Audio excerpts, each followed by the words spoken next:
Hi friends, అందరికీ నమస్తే. Welcome back to my YouTube channel. వీడియోలో వచ్చేసి మనకి ఎంపీ రాజ్య సహకారి బ్యాంక్ అంటే మనకి ఎంపీ ఎపెక్స్ బ్యాంక్ అని కూడా అంటారు. దీంట్లో అయితే మనకి క్లరికల్ క్యాడర్, ఓకే, క్యాడర్ అయితే క్లరికలే. అండ్ ఇంకొకటి ఏంటంటే మనకి అబౌవ్ క్లరికల్ అంటే ఆఫీసర్, ఓకే. దాని యొక్క పోస్టులు అనేవి ఉన్నాయి అన్నమాట. ఇక్కడ మనము ఇది మనకి మహారాష్ట్ర మనం అప్లై చేయొచ్చా అంటే ఎస్ చేయొచ్చు. బట్ మనము whatever the category we are, but మనం అక్కడికి వెళ్ళేసరికి యూఆర్ అయిపోతాం అనమాట. మనకి అక్కడ ఉన్న యూఆర్ ఏదైతే ఓపెన్ కేటగిరీ ఉంటాయో ఆ కేటగిరీ ఆ పోస్టులకు మాత్రమే మనం ఎలిజిబుల్ అనమాట. ఓకే, ఇక్కడ మనకి ఆన్లైన్ అప్లికేషన్ ఈ రోజు నుంచే 6th నుంచి స్టార్ట్ అవుతుంది. అండ్ లాస్ట్ డేట్ వచ్చేసి మనకి ఫిబ్రవరిలో ఉంది. అండ్ పేమెంట్ ఆప్షన్స్ కూడా మనకి ఆన్లైన్ ఉంది. అండ్ ఎగ్జామ్ వచ్చేసి మనకి ఇంకా ఇంటిమేషన్ లేదు. ఇది మనకి single exam, okay, single exam. And ఇది మనకి ఎలాంటి ఎగ్జామ్, ఎలాంటి బ్యాంక్ అంటే మనకి డిస్ట్రిక్ట్ కోఆపరేటివ్ బ్యాంక్స్ ఉంటాయి కదా, సేమ్ అదే కాకపోతే ఎంపీలో అనమాట. మనకి తెలంగాణ డిసిసిబి, మనకి గుంటూరు ఆంధ్రాలో డిసిసిబి బ్యాంక్స్ ఉంటాయి కదా, సో సేమ్ అదే బ్యాంక్ అనమాట. ఇక్కడ మనం ఫస్ట్ వేకెన్సీ చూద్దాము. ఇక్కడ మనకి యూఆర్ కేటగిరీలో మొత్తం 73 ఉన్నాయి కంప్యూటర్ ఆపరేటర్కి. అండ్ అట్లాంటిదే ఇది నాకు తెలిసి సంవిధ అంటే మేబీ హిందీ టైపింగ్ కానీ, సో అట్లాంటిది ఏదైనా అయి ఉంటుంది. అండ్ సొసైటీ మేనేజర్ చూడండి, మనకి మొత్తం 169 వేకెన్సీ ఉంది. అండ్ శాలరీ కూడా మంచి శాలరీ, లెవెల్ 4 ఉంది, ఓకే, లెవెల్ 4 శాలరీ ఉంది, బాగుంటుంది. ఓకే, జాబ్ కూడా లెవెల్ 4 అంటే సొసైటీ మేనేజర్ అంటే బాగానే ఉంటుంది నాకు తెలిసి. ఇక్కడ మనకి మొత్తం వేకెన్సీ ఇవి. అండ్ మీరు ఇంకా ఇన్డెప్త్గా మనకి ఇది డిసిసిబి అని చెప్పాను కదా, మనకి ఇందులో ఏంటంటే డిస్ట్రిక్ట్ వైజ్గా మనకి వేకెన్సీ అనేవి ఉంటాయి. ఒకసారి మీరు చూడొచ్చు, ఇక్కడ ఓపెన్ కేటగిరీలో మొత్తం ఇవి ఉన్నాయి వేకెన్సీ. అండ్ చిన్నగా ఒక్కొక్కటి చూపిస్తాను, మీరు ఒకసారి చూసుకోండి. ఇది వచ్చేసి మనకి హిందీ, ఐ థింక్ ఇది సంవిధ అంటే మేబీ అదే ఉంటుంది. ఓకే, ఇక్కడ చూడండి, ఇప్పుడు సొసైటీ మేనేజర్లో మనకి హైయెస్ట్ వచ్చేసి మనకి మొరీనా డిస్ట్రిక్ట్లో ఉన్నట్టున్నాయి. అండ్ నెక్స్ట్ వచ్చేసి దతియా, ఓకే, రాజ్గర్లో ఒక 10. సో ఇట్లా, but these are not bad vacancy when compared to any other central government banks or public sector banks. కొన్ని స్టేట్స్లో ఇంకా దీనికన్నా తక్కువ ఉంటాయి. ఓవరాల్గా మనకి ఓపెన్ కేటగిరీలో 169 వేకెన్సీ ఉన్నాయి. వీటన్నిటికీ మనం ఎలిజిబుల్ అనమాట. అండ్ ఇక్కడ మనకి కంప్యూటర్ ఆపరేటర్లో కూడా 73 వేకెన్సీ వరకు మనం ఎలిజిబుల్ ఉంటాము. ఇప్పుడు మనం ఇన్డెప్త్గా మనం అసలు దీనికి ఎలిజిబిలిటీ క్రైటీరియా మనం ఏమేమి చదువు ఉండాలి అనేది ఒకసారి మనం చూద్దాం. ఇక్కడ బీఎస్సీ ఇచ్చారు చూడండి, BSc BCom degrees which include 1 subject of computer. Okay, మీ డిగ్రీలో డెఫినెట్లీ కంప్యూటర్ అనేది డిగ్రీలో కంప్యూటర్ ఉండాలి. వాట్ ఎవర్ ద సబ్జెక్ట్స్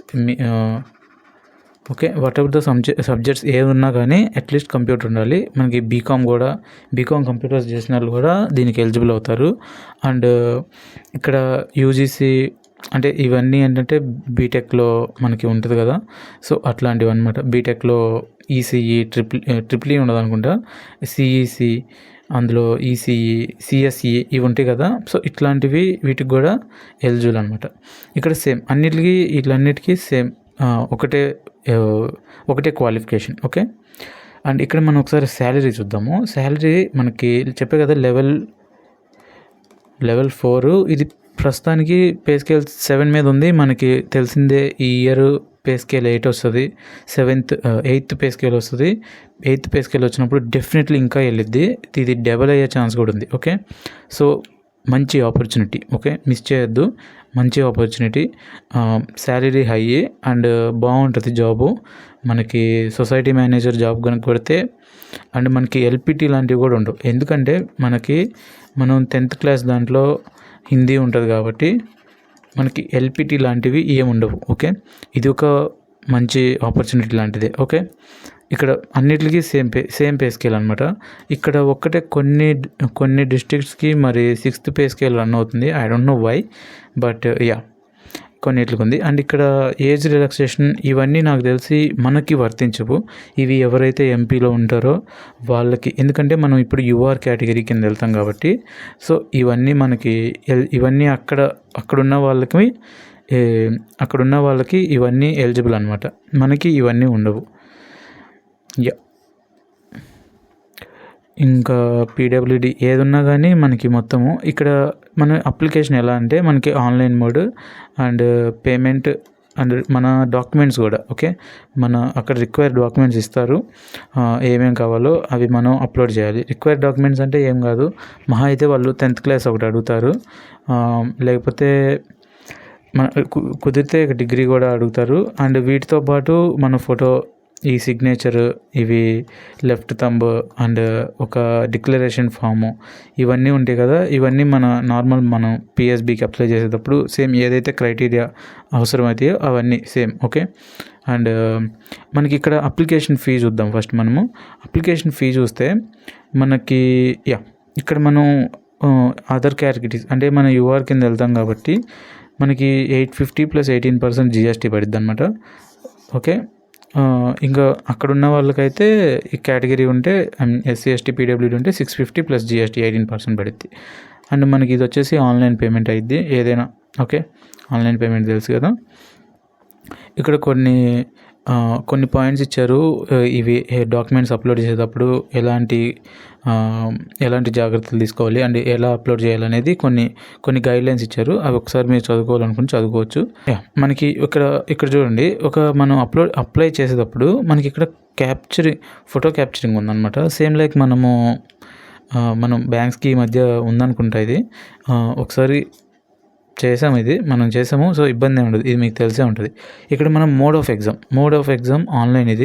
ఈ ఎగ్జామ్ ఎలా ఉంటుందంటే సేమ్ మనకి computer, reasoning, English, general awareness, quantity aptitude same మన ఆర్ఆర్బి క్లర్క్ పిఓ కనపడుతున్నట్టుంది ఇందులో. సేమ్ అదే ప్యాటర్ను, బట్ మనకి ఇక్కడ సేమ్ అదే ప్యాటర్న్, ఏం చేంజ్ ఏం లేదు okay. Same ditto okay, as it is మనకి ఆర్ఆర్బి పేపర్ ఎలా అయితే ఉంటుందో అదే పేపరు, లెవెల్ దీనికన్నా తగ్గే ఛాన్స్ ఉంటుంది ఓకే. అండ్ చూడొచ్చు మనకి కాకపోతే ఇక్కడ ఏంటంటే ఎగ్జాము మనకి అక్కడికి వెళ్ళి రాయాల్సిందే, మనం ఎంపీ వెళ్ళి ఎగ్జామ్ రాయాల్సిందే. ఎందుకంటే ఇది డిస్ట్రిక్ట్ కోఆపరేటివ్ బ్యాంక్స్ కాబట్టి మనకి అక్కడికి వెళ్ళి రాయాల్సిందే ఓకే. మనకి ఐ థింక్ దీనికి ఇంటర్వ్యూ కూడా లేదు ఓకే. సింగిల్ ఎగ్జామ్ ఇది. And final selection will be based on the consolidated marks of the online exam okay. మనకి సింగిల్ ఎగ్జామ్ ఇది. మంచి ఆపర్చునిటీ చెప్తున్నా కదా. రేపు 8th పే స్కేల్ కనుక వస్తే శాలరీ డబుల్ అయిపోయింది. 36,000 వరకు బేస్ ఇది ఓకే. బేస్ 36 వరకు వెళ్ళే ఛాన్స్ ఉంది. 8th పే స్కేల్ రాబోతుంది. వస్తే మాత్రం ఇంప్లిమెంట్ అయితే మాత్రం దీని మీదకి నెక్స్ట్ లెవెల్ ఉంటుంది ఓకే. అండ్ మనకి సిటీస్ చూసుకోండి. మనకి ఒక భూపాల్ ఇచ్చారు, గ్వాలియర్, ఇండోరు, జబల్పూర్, సాగర్, ఉజ్జయిన్, సాట్నా ఓకే. ఇవి వరకే ఇచ్చారు. ఒక 7-8 ఉన్నాయి. మనకి నియర్ బై ఏదైతే ఉంటుందో అది మీరు ఒకవేళ పెట్టాలనుకుంటే పెట్టుకోవచ్చు ఓకే. అండ్ ఇంకా పెద్దగా ఏం లేవు. ఇంకా మెయిన్ ఇంపార్టెంట్ పాయింట్సే ఇవి వచ్చేసి మనకి ఎక్కడెక్కడ డీసీసీబీస్ ఉన్నాయి అనేది that's all about the video. Apply చేయండి, నేనైతే రికమెండ్ చేస్తున్నా. ఇది డెఫినెట్లీ అప్లై చేయండి. వేకెన్సీ ఉన్నాయి అండ్ కొట్టగలరు. ఎందుకంటే ఇప్పుడు ప్రజెంట్ మనము ఆర్ఆర్బీస్ మధ్యలో ఉన్నాం కదా. ఆర్ఆర్బీస్ మధ్యలో ఉన్నాము. దట్టు కొంచెం గ్రిప్ ఉంటుంది. కరెంట్ అఫైర్స్ పెట్టగలం అండ్ కంప్యూటర్ అవేర్నెస్ మళ్ళీ వేరే ఎగ్జామ్స్కి అయితే అనుకోవచ్చు. కానీ ఆర్ఆర్బీస్ చదువుతున్నాం కాబట్టి కంప్యూటర్ అవేర్నెస్ కూడా ఉంది. పేపర్ ఈజీ వస్తుంది. And that's all about the video. Thank you for watching.